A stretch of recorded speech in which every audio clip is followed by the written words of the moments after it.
Hello family, welcome back to milk packet. எல்லாரும் எப்படி இருக்கீங்க? இன்னைக்கு நாம பேச போற விஷயம் நம்மள பல பேர் அலட்சியமா நினைக்கிற ஒரு எளிய உடற்பயிற்சியை பத்தி தான். அதுதான் வாக்கிங். நிறைய பேர் உங்ககிட்ட சொல்லியிருப்பாங்க, வாக்கிங் போறதெல்லாம் சும்மா சோம்பேறித்தனம், அதுல எல்லாம் கொழுப்பு கரையாதுன்னு. ஆனா உண்மை என்ன தெரியுமா? இன்னைக்கு உலகத்துல நீங்க பாக்குற பெரிய அத்லட்டுகள், ஃபிட்னஸ் மாடல்கள்னு எல்லாரும் அவங்க உடம்ப ஷேப்பா வச்சுக்க வாக்கிங்க ஒரு சீக்ரெட் ஆயுதமா பயன்படுத்துறாங்க. ஆனா அவங்க சாதாரணமா பப்ளிக்ல நடக்கிற மாதிரி மெதுவா நடக்க மாட்டாங்க. தொப்பைய வேகமா கரைக்க வாக்கிங்ல 9 ரகசிய வழிகள் இருக்கு. அது என்னென்னு இந்த வீடியோல டீடைலா பார்க்க போறோம். வீடியோவை ஸ்கிப் பண்ணாம கடைசி வரைக்கும் பாருங்க. அப்பதான் அந்த 9வது முக்கியமான டிப்ஸ் உங்களுக்கு தெரியும். அதுக்கு முன்னாடி நம்ம மில்க் பாக்கெட் குடும்பத்துல இன்னும் நீங்க மெம்பர் ஆகலனா உடனே அந்த சப்ஸ்கிரைப் பட்டனை தட்டி பெல் ஐகானை ஆல் கொடுத்து வைங்க. ஆரோக்கியமா இருப்போம், ஆனந்தமா வாழ்வோம். வாங்க வீடியோக்குள்ள போலாம். நடைபயிற்சி மூலமா உங்க மெட்டபாலிசத்தை எகிர வைக்க இதோ அந்த 9 டிப்ஸ். முதலாவதா நாம பார்க்க போற ஒரு சூப்பர் டெக்னிக், வெயிட் வச்சு நடக்கிறது. Walk with resistance. நிறைய பேர் சும்மா கைய வீசிக்கிட்டு ரிலாக்ஸா வேடிக்கை பார்த்துக்கிட்டே நடப்பாங்க.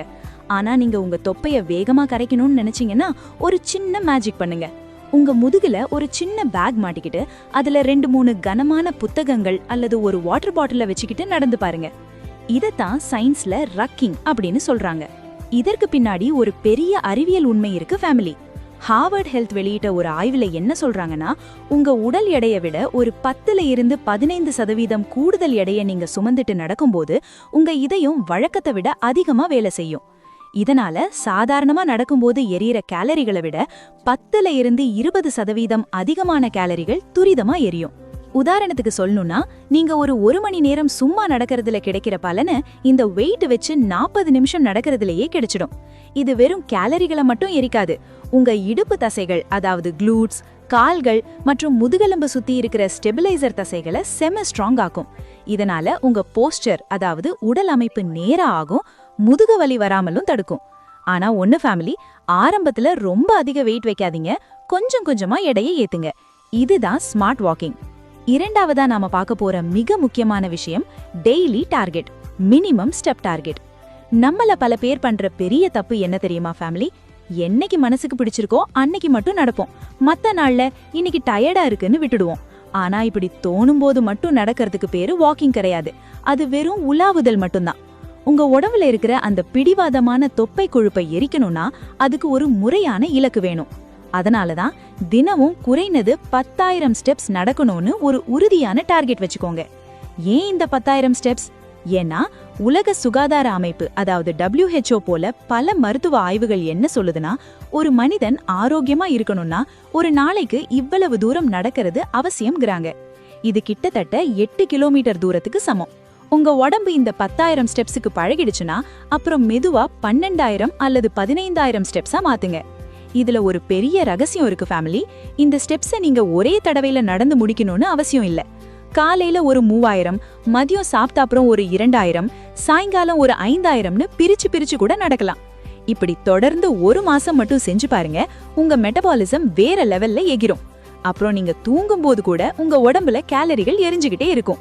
சோ இன்னைக்கு உங்க டார்கெட் என்னன்னு இப்பவே முடிவு பண்ணுங்க. மூணாவதா நம்ம பார்க்க போற ஒரு மிக முக்கியமான விஷயம், எல்லாத்தையும் கணக்கு வைங்க. Track everything. நம்மள பல பேர் பண்ற பெரிய தப்பு என்ன தெரியுமா ஃபேமிலி?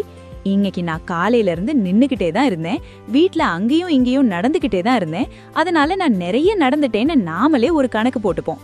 ஆனா உண்மையிலேயே நீங்க எவ்வளவு நடந்திருக்கீங்கன்னு உங்க போன்ல இருக்கிற ஹெல்த் ஆப் அல்லது ஒரு ஸ்மார்ட் வாட்ச் மூலமா செக் பண்ணி பார்த்தாதான் உண்மை தெரியும். நம்பவே மாட்டீங்க ஃபேமிலி. நாம 10,000 ஸ்டெப்ஸ் நடந்திருப்போம்னு நினைப்போம், ஆனா டேட்டாவை செக் பண்ணி பார்த்தா வெறும் 2,000 அல்லது 3,000 ஸ்டெப்ஸ் கூட தாண்டி இருக்காது. இது வெறும் 1 மைல் தூரம் கூட கிடையாது. அதனாலதான் சொல்றேன், எதை நீங்க அழைக்கிறீங்களோ அதை தான் உங்களால முன்னேற்ற முடியும். நீங்க ட்ராக் பண்ண ஆரம்பிச்சாலே ஒரு சுவாரஸ்யமான விஷயம் நடக்கும். இன்னைக்கு 5,000 ஸ்டெப்ஸ் தான் நடந்திருக்கோன்னு தெரிஞ்சா இன்னும் ஒரு 2,000 ஸ்டெப்ஸ் நடந்துடலாமேன்னு உங்களுக்கே ஒரு உத்வேகம் கிடைக்கும். அந்த ஸ்டெப் கவுண்ட் ஏற ஏற உங்க மூளையில டோபமைன் சுரக்கும். அது உங்களுக்கு ஒரு பெரிய வெற்றியை அடைச்சு திருப்தியை கொடுக்கும். சோ இனிமே குத்து மதிப்பா கணக்கு போடாம தெளிவா ட்ராக் பண்ணுங்க. அதுதான் உங்களை அடுத்த லெவலுக்கு கொண்டு போகும். நான்காவதா ஒரு பவர்ஃபுல் டெக்னிக், வெயிட் தூக்குனதுக்கு அப்புறம் வாக்கிங். நீங்க ஜிம்முக்கு போறவங்களா இருந்தா வெயிட் தூக்கி எக்ஸசைஸ் பண்ணி முடிச்ச உடனே ஒரு 20 நிமிஷம் நடங்க. அந்த நேரத்துல உங்க உடம்புல இருக்கிற சர்க்கரை அளவு குறைவா இருக்கிறதால உடம்பு நேரடியா உங்க தொப்பை கொழுப்பை எரிக்க ஆரம்பிக்கும். இதற்கு பின்னாடி இருக்கிற முக்கியமான காரணம் என்னன்னா, நீங்க வெயிட் தூக்கும் போது உங்க தசை நாறுகளில் சேமித்து வைக்கப்பட்டிருக்கும் கிளைகோஜன் தீர்ந்துவிடும். அந்த சமயத்துல நீங்க நடக்கும்போது வேற வழியே இல்லாம உங்க உடம்பு சேமிக்கப்பட்ட கொழுப்பை பயணப்படுத்த தொடங்கும். ஓடுறது அல்லது மற்ற கடினமான பயிற்சிகள் செஞ்சா அது தசை வளர்ச்சியை பாதிக்கும். ஆனா இந்த மிதமான நடைப்பயிற்சி தசை வளர்ச்சியை பாதிக்காம கொழுப்பை மட்டும் குறிவைக்கும். அது மட்டும் இல்லாம இது ரத்த ஓட்டத்தை அதிகரிச்சு உங்க தசைகள் சீக்கிரம் பழைய நிலைமைக்கு திரும்பவும் உதவியா இருக்கும். ஆனா ஒன்னு ஃபேமிலி, இதுல வேகமா நடக்கக்கூடாது, ஒரு ரிலாக்ஸான மிதமான நடையே போதுமானது. ஐந்தாவதா ஒரு பவர்ஃபுல் டெக்னிக், மேட்டுல நடக்கிறது, இன்க்ளைன் வாக்கிங். தரை மட்டத்துல நடக்கிறத விட ஒரு சின்ன மேடான பகுதியில அல்லது மலையில ஏறி நடக்கிறது உங்க கேலரிகளை டபுள் மடங்கு ஏறிக்கும். இது உங்க கால்களை நல்ல ஷேப்புக்கு கொண்டு வரும். இதற்கு பின்னாடி இருக்கிற அறிவியல் என்னன்னா, நீங்க மேட்டுல ஏறும்போது புவியீர்ப்பு விசைக்கு எதிரா உங்க உடம்ப தள்ளுறதுக்காக உங்க பிட்டம் மற்றும் பின்னங்கால் தசைகள் மிக அதிகமா வேலை செய்யும். ஆய்வுகளின்படி வெறும் 5% மேடான பாதையில நடப்பது சமதளத்துல நடப்பதை விட 50% கூடுதல் கேலரிகளை எரிக்க உதவும். இது உங்க முட்டிகளுக்கு பெரிய அழுத்தம் கொடுக்காமலேயே ஓடுறதுக்கு சமமான பலனை தரும். நீங்க ஜிம்ல இருக்கிற ட்ரெட்மில்ல கூட இந்த இன்க்ளைன் வசதியை பயன்படுத்தி ஒரு மலைப்பகுதியில ஏறுற மாதிரியான உணர்வை ஈஸியா கொண்டு வரலாம். ஆறாவதா நாம பார்க்க போற ஒரு சூப்பர் டிப்ஸ், சாப்பிட்ட உடனே ஒரு சின்ன வாக் ஆஃப்டர் மீல்ஸ். சாப்பிட்டு முடிச்சதும் அப்படியே போய் சோஃபால உட்காராடிங்க ஃபேமிலி. ஒரு 10 நிமிஷம் மெதுவா நடந்து பாருங்க. இது உங்க ரத்தத்துல சர்க்கரை அளவு ஏறாம பார்த்துக்கும், ஜீரணத்தையும் சூப்பரா ஆக்கும். இதற்கு பின்னாடி இருக்கிற அறிவியல் உண்மை என்னன்னா, நீங்க சாப்பிட்ட உணவுல இருக்கிற குளுக்கோஸை உங்க தசைகள் உடனே பயண பொருளா பயன்படுத்த ஆரம்பிக்கும். இதனால இன்சுலின் ரெசிஸ்டன்ஸ் வராம தடுக்கலாம். குறிப்பா தொப்பை கொழுப்பு கரையறதுக்கு சர்க்கரை அளவு கட்டுப்பாட்டுல இருக்கிறது ரொம்ப முக்கியம். அது மட்டும் இல்லாம இந்த மிதமான நடை உங்க குடல் இயக்கத்தை தூண்டிவிட்டு சாப்பிட்ட உடனே வர்ற அந்த வயிறு உப்பசம் அல்லது செரிமான கோளாறுகளை தடுக்கும். ஆனா ஒன்னு ஃபேமிலி, இதுல வேகமா நடக்கக்கூடாது, ஒரு ரிலாக்ஸான மிதமான நடையே போதுமானது. ஏழாவதா ஒரு ஆச்சரியமான விஷயம், ஸ்ட்ரெஸ்ஸ குறைங்க, லோவர் யோர் கார்டிசால். ஓடுறது குதிக்கிறது எல்லாம் உங்க உடம்புக்கு ஒருவித அழுத்தத்தை கொடுக்கும். ஆனா வாக்கிங் உங்க மனசை அமைதிப்படுத்தும். மனசு அமைதியானாலே உடம்புல இருக்கிற தேவையில்லாத கொழுப்பு தானாவே கரைய ஆரம்பிச்சிரும். இதற்கு பின்னாடி இருக்கிற அறிவியல் உண்மை என்னன்னா, நீங்க ரொம்ப கடினமா உடற்பயிற்சி செய்யும் போது உங்க உடம்புல கார்டிசால் அப்படிங்கிற ஸ்ட்ரெஸ் ஹார்மோன் அதிகமாகும்.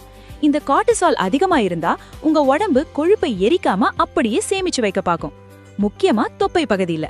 ஆனா அமைதியான நடைப்பயிற்சி இந்த கார்டிசால் அளவை வேகமா குறைச்சு உங்க உடம்ப ஒரு ஃபேட் பர்னிங் மோடுக்கு கொண்டு வரும்.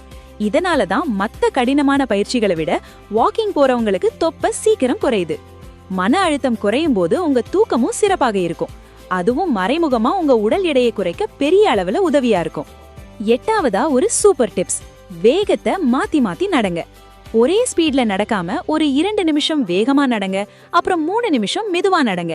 இந்த இன்டர்வல் முறை உங்க இதய துடிப்பை ஏத்தி இறக்கிறதுனால கொழுப்பு வேகமா கரையும். இதற்கு பின்னாடி இருக்கிற அறிவியல் உண்மை என்னன்னா, இப்படி வேகத்தை மாத்தும் போது உங்க உடம்பு மெட்டபாலிக் ஃபிளெக்சிபிலிட்டி அடையுது. அதாவது கார்போஹைட்ரேட் மற்றும் கொழுப்பு ஆகிய 2 எரிபொருள்களையும் மாற்றி மாற்றி எரிக்க உங்க உடம்பு பழகிடும். இதனால சும்மா ஒரே வேகத்துல நடக்கிறத விட இந்த முறையில அடிவயிற்று கொழுப்பு மிக வேகமா குறையும்னு ஆய்வுகள் சொல்லுது. கடைசியா 9வது, எல்லாவற்றிற்கும் அடிப்படையான விஷயம், சாப்பாடு தான் முக்கியம். ஃபேமிலி, இதுதான் ரொம்ப ரொம்ப முக்கியம். நீங்க எவ்வளவு தூரம் நடந்தாலும் உங்க டயட் சரியில்லைன்னா கண்டிப்பா பலன் இருக்காது.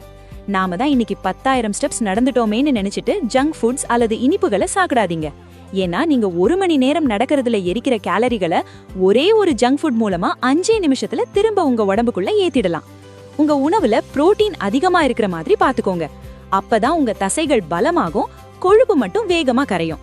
வாக்கிங் ஒரு ஆயுதம்னா உங்க டயட் தான் அதோட ஃபவுண்டேஷன். என்ன ஃபேமிலி, இனிமே வாக்கிங் போறத வெறும் டைம் பாஸ்னு நினைக்க மாட்டீங்கல்ல? இந்த 9 டிப்ஸ்ல ஏதாவது ஒரு 3 விஷயத்தை இன்னைக்கு நீங்க ஃபாலோ பண்ண ஆரம்பிச்சாலே சில வாரங்கள்ல உங்க உடம்புல இருக்கிற மாற்றத்தை நீங்களே பார்ப்பீங்க. இந்த வீடியோ உங்களுக்கு பயனுள்ளதா இருந்தா ஒரு லைக் போடுங்க, உங்க ஃப்ரெண்ட்ஸுக்கு ஷேர் பண்ணுங்க, உங்க டவுட்ஸை கமெண்ட்ல சொல்லுங்க. நம்ம மில்க் பாக்கெட் சேனலை இன்னும் சப்ஸ்கிரைப் பண்ணலனா இப்பவே பண்ணிடுங்க. ஆரோக்கியமா இருப்போம், ஆனந்தமா வாழ்வோம். இதே மாதிரி ஒரு சூப்பர் வீடியோவோட உங்களை சந்திக்கிறேன். நன்றி, வணக்கம்.